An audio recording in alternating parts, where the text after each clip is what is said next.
Assalamualaikum warahmatullahi wabarakatuh. Selamat pagi. Semoga kalian dalam keadaan sehat walafiat dan tetap semangat di tengah pandemi seperti sekarang ini. Jadi di pertemuan ini kita akan membahas tentang Undang-Undang Dasar 1945, terutama di bab 2. Sebelum kita memasuki materi, perkenalkan nama saya Berliana Indraswari, biasa dipanggil Berlin. Saya tinggal di Jepara.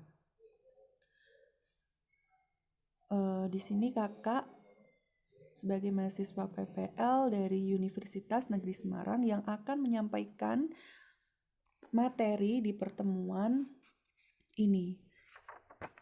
Jadi kita akan membahas tentang menumbuhkan kesadaran terhadap Undang-Undang Dasar Negara Republik Indonesia tahun 1945.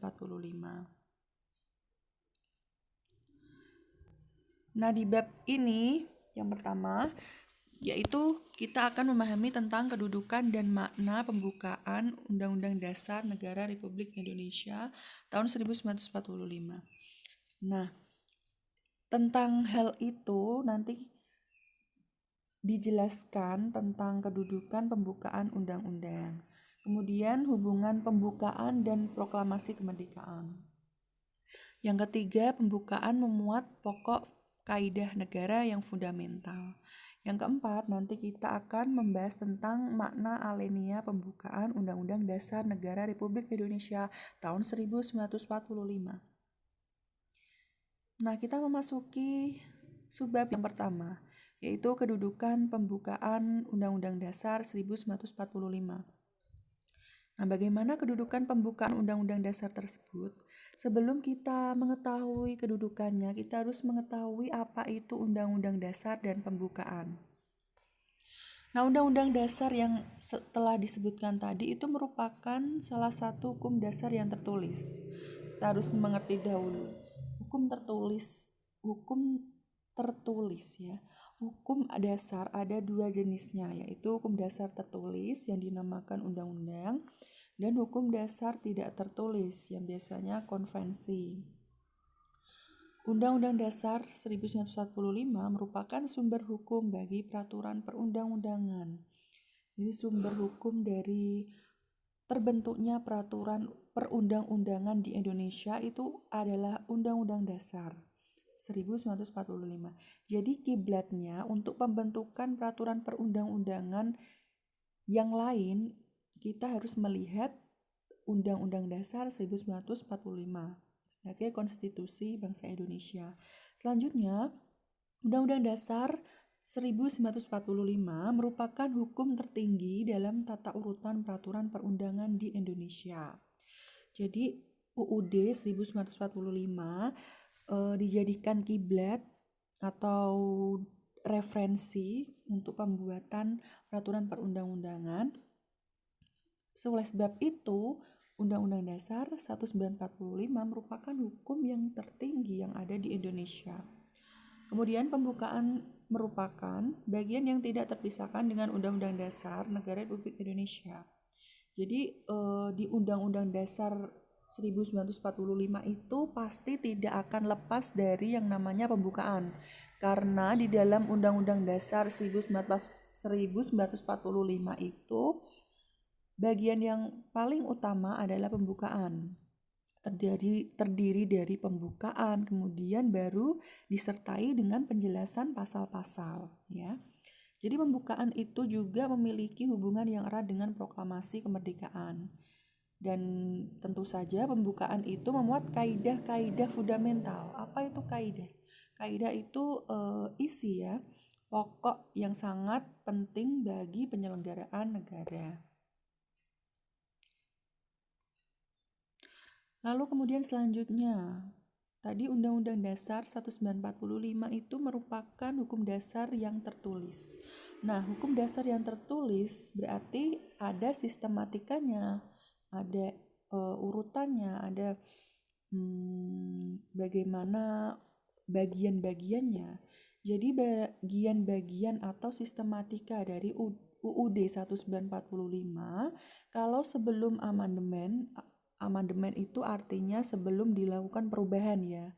Undang-Undang Dasar 1945 yang dulu itu terdiri dari pembukaan, kemudian batang tubuh pasal-pasal, kemudian yang terakhir penjelasan.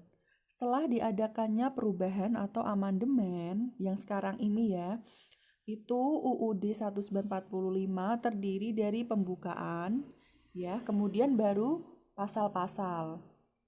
Untuk ketentuan sistematika itu juga dijelaskan di dalam pasal 2 aturan tambahan. Yang kedua, hubungan pembukaan dan proklamasi kemerdekaan.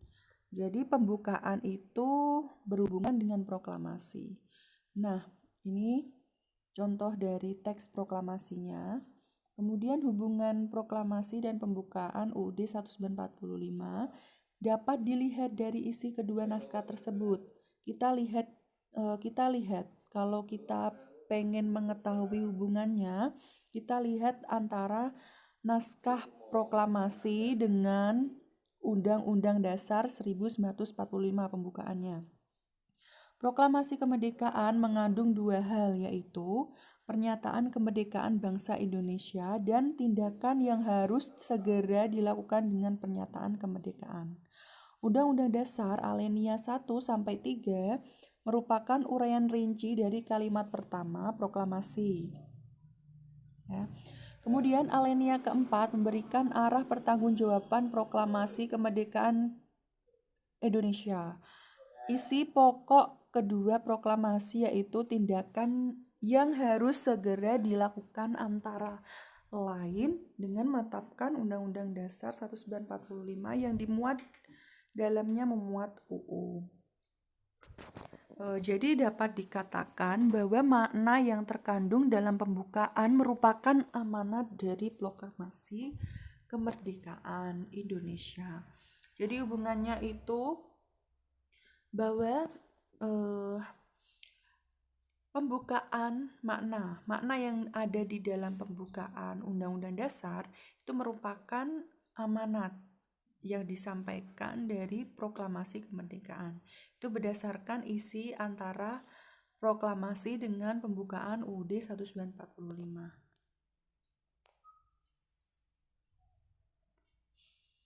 Kemudian